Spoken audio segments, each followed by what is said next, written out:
Declara aberta a sessão do Tribunal do Júri da Comarca de Divinópolis no ano de 2012 e anuncio que no dia de hoje será submetido a julgamento o processo número 2514 do ano de 2010, ação de desapropriação de utilidade pública que a Prefeitura de Divinópolis propõe contra a Associação de Moradores da Vila Marta Helena. Aos fatos, a Prefeitura de Divinópolis entrou com uma ação pela retomada do terreno doado aos moradores da Vila Marta Helena em 1999, no qual foram construídas moradias que hoje abrigam 32 famílias. O procurador do município declarou que o imóvel deverá ser devolvido ao governo municipal e que dita área foi declarada de utilidade pública, onde pretende o desapropriante edificar um centro de tratamento de lixo terceirizado. Considerando a necessidade do início das obras, a Prefeitura invoca a emissão na posse, a desapropriação das 32 famílias, oferecendo às mesmas outros moradias em outro local da cidade. Ao passo que a referida comunidade não aceitou proposta devido aos termos implícitos na acordo. A Prefeitura alega ter em mãos um projeto para ser aplicado ao espaço de 10 mil metros quadrados, que corresponde à área doada ao poder público dos moradores da Vila Marta Helena. Estamos aqui para decidir o destino dos referidos 10 mil metros quadrados, os atuais ocupantes devem mesmo permanecer ou se a Prefeitura deve retomar a posse. Faço falar para a senhora procuradora Larissa Marques para que faça perguntas necessárias ao líder da Vila Marta Helena, o senhor Gustavo Souza. Para isso, solicito que o mesmo se aproxime.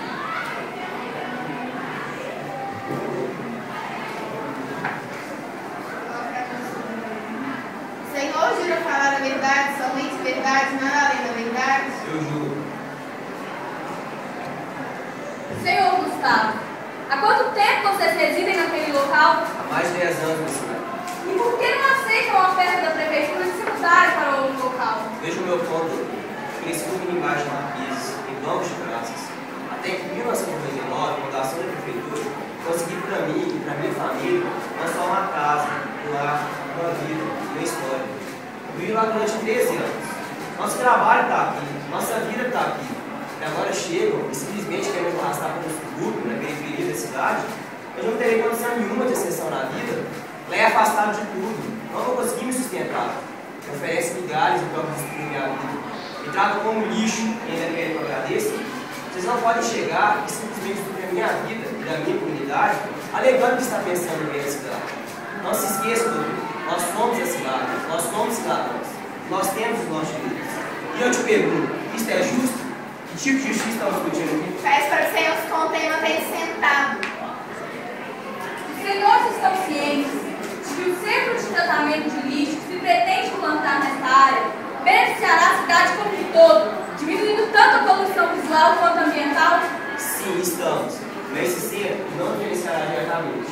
Então, para a nossa comunidade, é muito mais importante a nossa permanência local do que a construção do centro.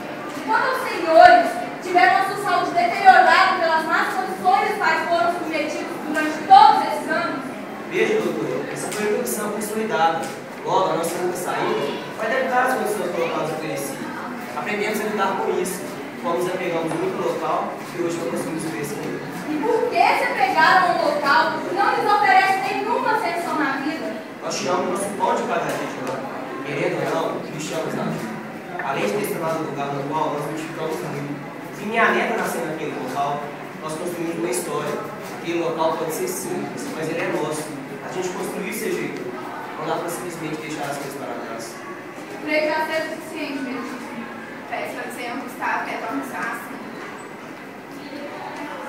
Dará início à exposição de argumentos. Com a palavra, o doutor procurador. Vossa Excelência terá 2 minutos para acusação.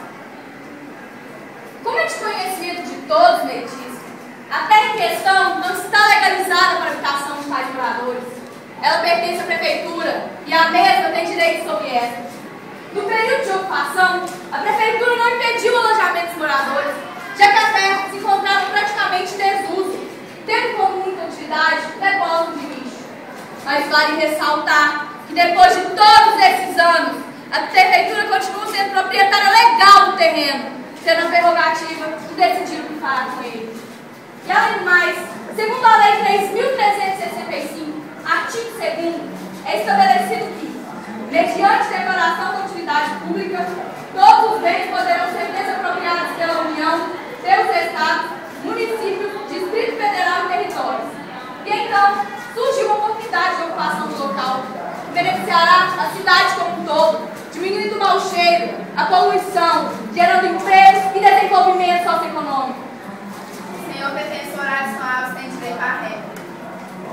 senhora doutora procuradora não deve se esquecer de que antes da terra ser ocupada, ela servia de esconderijo para dependentes químicos e foragidos da polícia, aumentando o índice de violência na região.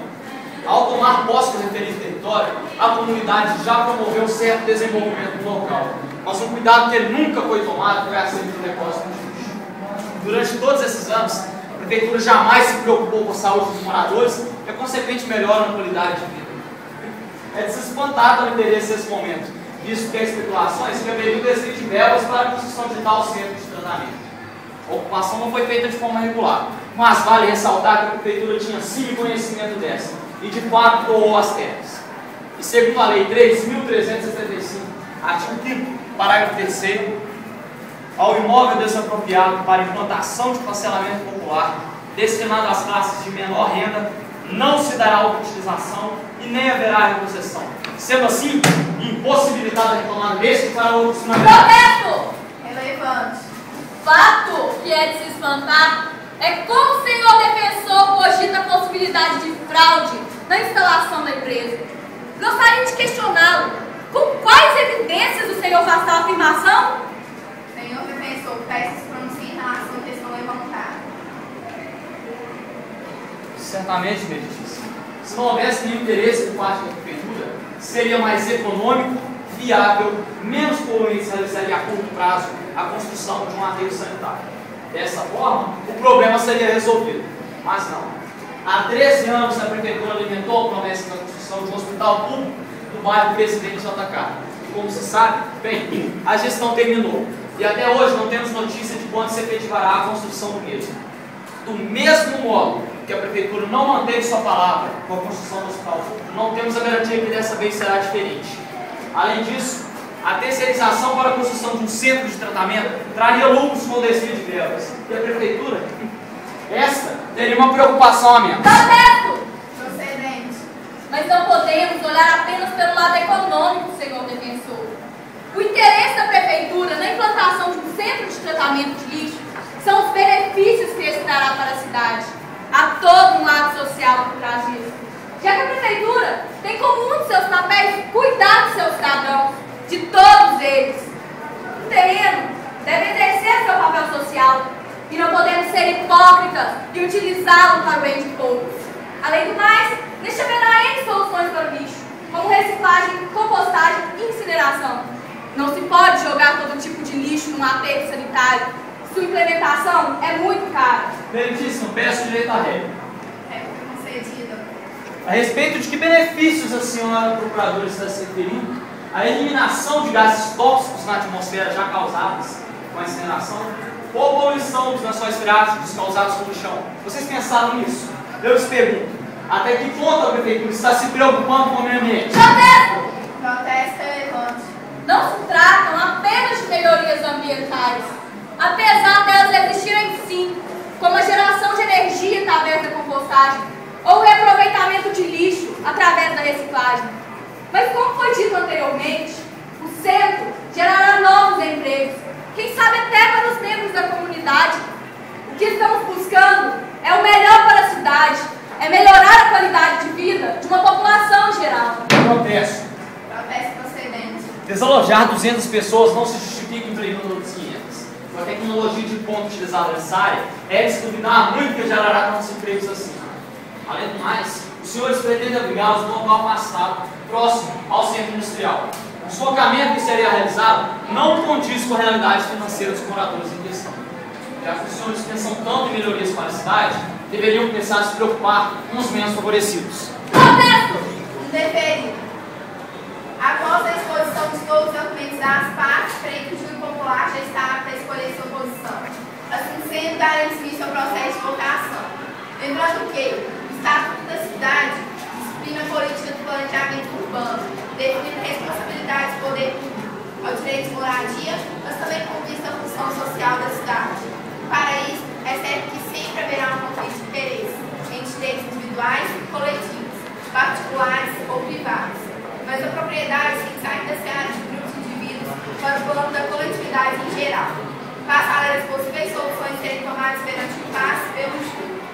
Primeira alternativa: o município de Divinópolis agiu com base no princípio da supremacia do interesse público. Por essa alternativa. Os cidadãos que residem naquele terreno têm garantia constitucional do direito adquirido e, por isso, devem permanecer na posse dele. Peço para a bancada jurada expor sua opinião por meio das placas.